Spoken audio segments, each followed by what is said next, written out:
예, 흘러가는 미국 증시 동향도 한번 체크해보면서 국내 영향력들 그리고 앞으로 투자 전략은 어떻게 해서야 될지 종목군별로도 이야기 나눠보도록 하겠습니다. 유진투자증권 서울 WM센터 김영재 부장과 함께합니다. 어서 오십시오. 네, 안녕하십니까? 안녕하세요. 네. 미국 상황부터 잠깐 체크해보도록 할 텐데 그 소매 판매나 소비 심리 지표 네. 같은 경우에는 좀 개선이 됐지 않습니까? 네. 그런데 또 한편으로 보면 고용은 여전히 좀 불안하고 경기 부양책 합의는 계속 좀 미뤄지다 보니까 글쎄 이걸 마냥 좋다고 보긴 힘들 것 같고 이걸 회복 사인으로 봐야 되는지 아니면 여전히 더 큰 불확실성 사인으로 봐야 되는지 어떻게 평가하십니까? 근데 사실 경제 지표가 지금 미국에서 발표되고 있는 것들이 약간 혼조세라고 말씀드릴 수 있는데요. 뭐 말씀하신 것처럼 소매 판매 같은 경우는 전월 대비 한 1.9% 증가하면서 8월 증가세보다도 한 2배 이상 양호한 그런 수치가 나왔습니다. 그리고 소비자 심리 지표 미시간대 그 소비자 태도 지수도 전월 대비는 물론 시장 기대치보다 훨씬 잘 나왔다라고 볼 수 있는데, 그런데 이제 문제는 이것들이 정말 지속적으로 잘 나올 수 있을 것인가에 대해서는 여전히 물음표, 퀘스천 마크가 있다라는 것입니다. 가장 큰 이유가 바로 그 최근에 그 미국에서의 코로나19 확진자 증가세가 다시 또 나타나고 있다라고 하는 점인데요. 예. 지난 16일 기준으로 보니까 하루 확진자 수가 또다시 지금 7만 명을 돌파하는 그런 모습을 보였습니다. 그래서 사실 이렇게 지속적으로 확진자 수가 증가한다고 한다면 결국 사실 지금 대선 기간이라서 선거 기간이라서 이런 봉쇄 정책에 대해서는 아무도 지금 언급하고 있지 않는데 사실 그 선거 직후에는 결과에 관계없이 다시 또 추가적인 부분적인 봉쇄 정책이 될지 아니면 전면적인 봉쇄 정책이 될지 모르겠지만 봉쇄 정책은 불가피하지 않을까라고 보고 있습니다. 결국 이렇게 또 지금 지표들이 잘 나오는 것을 유지하기 위해서는 지금 약간 난항을 겪고 있는 추가적인 그런 미국에서의 부양책이 절실한 상황이다라고 보고 있는데 결국 지금 현재 소매 지표는 좋게 나오고 있지만 향후에 반전될 수 있는 그런 가능성들을 이런 여러 원인들이 좀 있기 때문에 낙관하기는 어렵다라고도 볼 수가 있겠습니다. 그리고 또 하나 사실 지금 소매나 이런 어떤 그 지출에 대해서는 상당히 좀 잘 나온 편인데 오히려 실업 지표라든지 생산 지표는 지금 더 반대로 좀 안 나오고 있습니다. 예. 지금 실업 같은 경우는 신규 실업 수당 청구 건수가 89만 8천 건이 나오면서 전주 대비 5만 3천 증가했습니다. 이것이 시장 기대치였던 83만 건보다도 훨씬 더 높게 나왔다는 점에서 좀 우려스럽다라고 볼 수 있겠고요. 그리고 최근에 나온 그 9월 그 산업 생산 같은 경우도 전월 대비 한 0.6% 감소하는 수치였는데 시장에서는 사실 0.5% 증가할 것으로 봤는데 오히려 감소했다. 그래서 생산은 아직도 조금 좀 부진하다라고 볼 수가 있겠습니다. 결국 미국에서 어떤 경제 지표가 지금 좋은 것도 있고 나쁜 것도 나오지만 이것이 정말로 좋은 것이 계속 지속될 수 있을 것인가에 대해서는 의문이 있다라고 볼 수밖에 없고 결국 그 코로나19가 지속되는 그런 상황 속에서는 경제 지표에 대한 어떤 추세적인 낙관은 좀 피해야 되지 않을까라고 판단을 하고 있습니다. 예.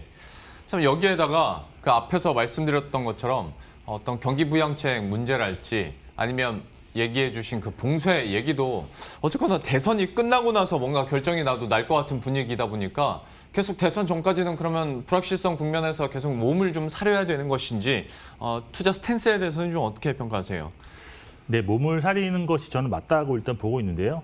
사실 지금 보양책도 그렇지만 미국 대선과 관련해서는 사실 결과가 나오기까지 상당히 장시간이 좀 걸릴 수 있다. 지금 최악의 경우에는 11월 말까지도 대선 당선자가 확정되지 않을 가능성도 좀 염두에 두시면서 좀 시장을 접근하셔야 되는데 예. 사실 미국 대선과 관련해서는 사실 이제 많은 분들이 알고 계시지만 민주당이라든지 공화당이라든지 어느 당이 됐든지 간에 대통령과 상하원 양원을 모두 장악하는 그런 시나리오가 가장 최선의 시나리오가 된다. 왜 그러냐면 이제 향후에 이제 정책을 이제 집행하는 과정에서 정책 규모라든지 그다음에 아니면 신속한 그런 정책을 위해서는 좀 일관적인 그런 어떤 한 당에서 좀 행정부라든지 아니면 대통령을 더 장악하는 것이 좀 더 그 경기 부양에는 도움이 될 것으로 보고 있기 때문입니다. 그래서 예. 근데 이제 뭐 지금 민주당이 거의 이제 블루 웨이브라 그래서 뭐 대선도 이기고 양당도 다 장악하는 그런 시나리오가 가장 거의 뭐 확률적으로 가장 높은데, 근데 문제는 뭐 현장 투표에서 만약 트럼프 대통령이 승리하고 그다음에 우편 투표에서는 져서 뭐 토탈로 봤을 때 결과도 저도 트럼프 대통령이 불복할 가능성이 좀 있기 때문에 네. 그런 면에 대해서는 좀 염두에 두셔야 될 것 같고, 그다음에 만일 그렇게 대통령이 어떤 선거 결과가 좀 지속적으로 장기적으로 좀 결과가 안 나올 경우에는 또 신용 등급에 대한 또 문제도 또 우려될 수 있기 때문에 사실 뭐 상당히 대선에 관련해서는 좀 아직도 불확실성이 여전하다라고 볼 수밖에 없습니다. 그리고 부양책과 관련해서는 사실 시기의 문제라고 보고 있는데요. 결국 양당이 사실 양당이 아니라 민주당과 행정부 사이에서 사실 다 이제 필요하다는 것은 공감대는 형성했기 때문에 결국 뭐 시간이 좀 해결해 주는 문제라서 지금까지 큰 악재로 작용하지는 않을 것이다라고 보고 있습니다. 결국 지금 시장이 좀 반등에 성공하는 그런 모습이 나타나기 위해서는 민주당과 공화당, 그러니까 트럼프와 바이든의 그런 지지율 격차가 여기서 훨씬 더 벌어지는 그런 국면이 진입했다 그러면 오히려 증시에는 상승 전환 모멘텀으로 작용할 수 있다라고 보고 있는데, 그렇지만 사실 선거와 관련해서는 사실 예상치 못한 변수들이 항상 나오고 있는 그런 상황이기 때문에 이렇게 시장이 상승으로 전환하는 모멘텀을 갖기가 상당히 좀 쉽지는 않을 것이다. 그래서 사실 그런 거 외에도 사실 뭐 여러 가지 변수가 있겠지만 지금 현재로서는 선거와 관련된 불확실성이 시장 상승 전환을 좀 어렵게 만들고 있다라고 보시면 될 것 같습니다. 아무래도 얘기해 주신 것처럼 이렇게 예측할 수 없는 변수들이 많다 보니까 우리 스마트한 개미 투자자들도 조금은 좀 몸을 사리고 보수적으로 시장에 대응을 하는 것 같습니다. 어떤 매수 강도도 이전보다 많이 떨어진 상황이고, 또 연말에 그 대주주 요건이 3억 원으로 그러니까 떨어지다 보니까 여기에 대한 분명히 어떤 위축되는 심리도 있을 텐데, 사실 앞으로의 어떤 개인들의 매수세 성향은 좀 어떻게 전망하세요? 사실 뭐 국내도뿐만이 아니라 뭐 글로벌하게 나타난 것이 사실 저금리, 그다음에 유동성이 또 풍부해졌고, 또한 이제 투자처가 마땅치 않은 상황에서 또한 주식시장이 조금 더 이제 바닥을 찍고 올라가는 과정에서 수익률이 좀 좋다 보니까 사실 입소문을 통해서 또 증시에 입성하시는 그 투자자들도 많았다라고 좀 보고 있는데, 근데 지금 현재 증시 상황이 증시가 지금 하락으로 가는 게 아니라 조정 국면이기 때문에 아무래도 개인 투자자들 여러분께서도 적극적으로 매수하기에는 좀 힘들지 않나라고 저는 보고 있습니다. 지금 10월 들어서 코스피가 한 11조 원 정도 하루 평균 거래액이 나왔고, 코스닥이 한 11조 7천억 원이 나왔는데 양시장 합쳐서 한 22조 8천억 원이 나타났습니다. 근데 이것이 9월 달에 하루 평균 거래대금이 양시장 합쳐서 28조 4,700억 원이었기 때문에 약 정확하게 이제 20%가 감소를 했습니다. 그래서 아무래도 시장이 좀 적극적으로 매수하시는 그 매매가 활발하지 못하다라는 것을 알 수도 있고, 그리고 아까도 말씀하신 것처럼 또 수급적인 요인으로서는 대주주 요건 강화라는 그런 교란 요인이 지금 연말까지 일단 뭐 존재하기 때문에 상당히 매수세가 좀 약해지지 않았나, 오히려 매도세가 더 증가한 그런 면도 있습니다.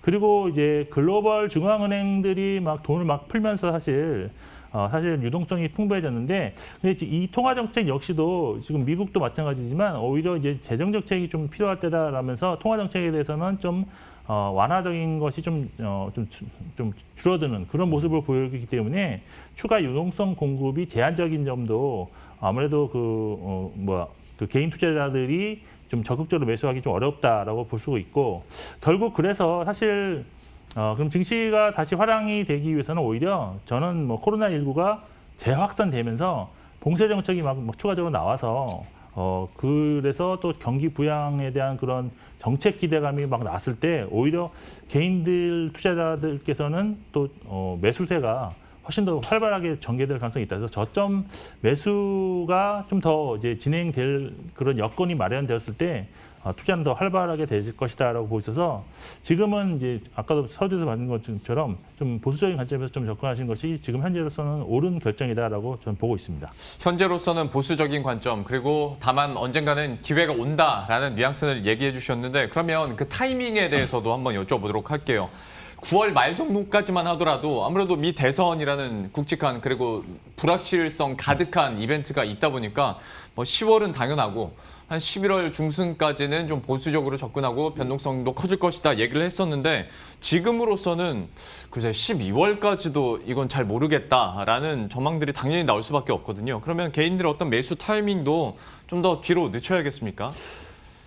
매수 타이밍을 뭐 확실하게 확인하고 나셔서 매수하셔도 된다라고 보고 있는데, 그런데 사실 증시가 이렇게 오랜 기간 또 눌린다 할 경우에는 또 반등하는 그런 탄력도 상당히 강하고 세게 나타나는 것이 또 이제 경험을 통해서 알 수 있었던 사실이었다라는 점에서 사실 정확하게 정말 향후에 뭐 정말 수익률이 좋을 월별로 보면 내년 1월이 가장 확실하지 않을까라고 저는 보고 있습니다. 왜 그러냐면 현재의 그런 불확실한 그런 어떤 재료들 상황들이 지금 지나는 그런 시점이 내년 1월이기 때문이다라고 볼 수 있는데, 사실 내년 1월에는 일단 기본적으로 갖고 있는 1월 효과라는 것이 있습니다. 아무래도 1월이 되면 또 기대 심리라든지 그 실적에 대한 또 성장에 대한 그런 낙관적인 전망들이 나오면서 주식이 좀 이상적으로 그러니까 정상적이지 않게 노멀하지 않게 올라가는 그런 효과가 1월 효과고, 여기에 그 대주주 요건 뭐 어떻게 될지 모르겠지만 내년 1월이면 일단 대주주 요건에 해당되시는 분들이라든지 안 되는 분들이 다시 또 매매할 수 있는 또 시간이 되는 그런 시기고요. 여기에 미국 대선과 관련된 변동성도 뭐 그때쯤이면 다 사라지는 시기라고 일단 보고 있습니다. 그리고 가장 중요하다고 생각되는 것이 사실 공매도 금지라는 것이 정말 뭐 10여 년 만에 한번 올까 말까 하는 그런 상황인데, 공매도 금지 해제가 되는 3월 15일 직전에 있을 1월이라는 점이 상당히 중요합니다. 그래서 1월 효과가 정말 그때는 다른 년들 평년에 비해서도 상당히 크게 나타날 가능성이 있다라고 저는 일단 보고 있습니다. 그래서 그럼 투자 전략 어떻게 하셔야 되냐? 뭐 그때 다 사야 된다 이건 아니고요. 보유하고 있는 종목에서는 일단 기본적으로 일부 비중은 확실히 유지를 하셔야 될 것 같습니다. 특히 중소형주 같은 경우는 일부는 좀 들고 가시는 게 좋다라고 보고 있고, 그렇지만 지금 현재 주식 비중이 나는 뭐 계좌의 전부 주식이다 이럴 경우에는 종목 비중을 좀 축소하실 필요가 있는데, 이제 이번 주가 아마 저는 반등 가능성이 높은 좀 주간이다라고 보이는데, 이번 주에 반등하시면 좀 일부 비중을 축소하시고, 그리고 12월 중순까지는 일단 보수적으로 보시면서, 그렇지만 12월 중순 이후부터는 조금씩 매수를 하시다가 12월 말에 적극적으로 매수, 그다음 1월 초에 되면 더 적극적으로 매수하시는 것이 가장 좋은 중기 전략이 아니겠느냐라고 판단하고 있습니다. 큰 그림에서의 증시 대응 전략을 얘기해 줬고요. 종목별로 몇 가지만 좀 여쭙도록 하겠습니다. 이건 그냥 짧게 해당되는 분들이 그렇게 많지는 않을 것 같아서, 빅히트엔터는 지금 20만 원 밑으로 떨어졌지 않습니까? 그리고 네. 아무래도 의무 보유 확약 비율이 한 달 이내로 좀 집중돼 있기 때문에 이 시기는 좀 지나고 나서 관심 가져야 되는 거 아니냐라는 얘기들은 대다수로 하는데, 부장님께서도 한마디 정도만 해주시죠. 네, 저 같은 경우는 지난 여러 번 말씀드렸지만 지금 가치 정도면 충분히 접근 가능하다고 일단 저는 보고 있습니다. 그래서 지금 혹시라도 공모 받으셨는데 못 파신 분이 있다면 조금 한 열흘 10거래일 정도는 한번 지켜보시면서 그 사이에 이제 매도 시기를 찾는 것이 바람직하다라고 보고 있고, 밸류에이션 상으로 봐더라도 물론 이제 증권사에 추정하는 추정치라든지 아니면 밸류에이션 방법, PER 배수가 얼마큼 이제 배수를 줬는지에 대한 문제인데, 이것이 정확하다는 전제하에 23만 원 수준에서 주가가 움직일 거로 이제 봤습니다.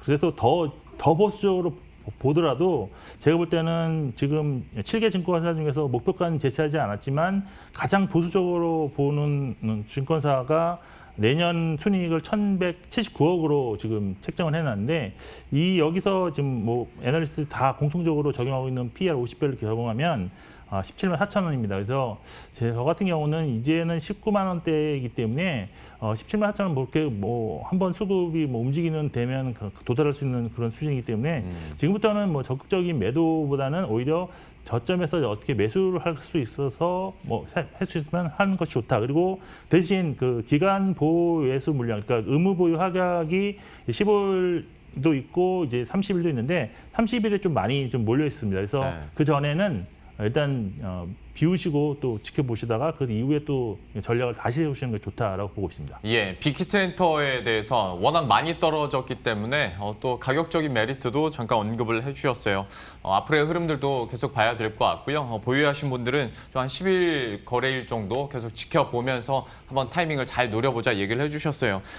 조금 더 투자 전략에 가까울 수 있는 뭐 현대차그룹 얘기도 잠깐 해보도록 하겠습니다. 뉴스들도 많이 나오고 있고 지배구조 개편과 관련된 어떤 기대감들이 나오다 보니까 이제 정의선 회장이 가지고 있는 지분율을 중심으로 해서 거래량이 많이 늘어납니다.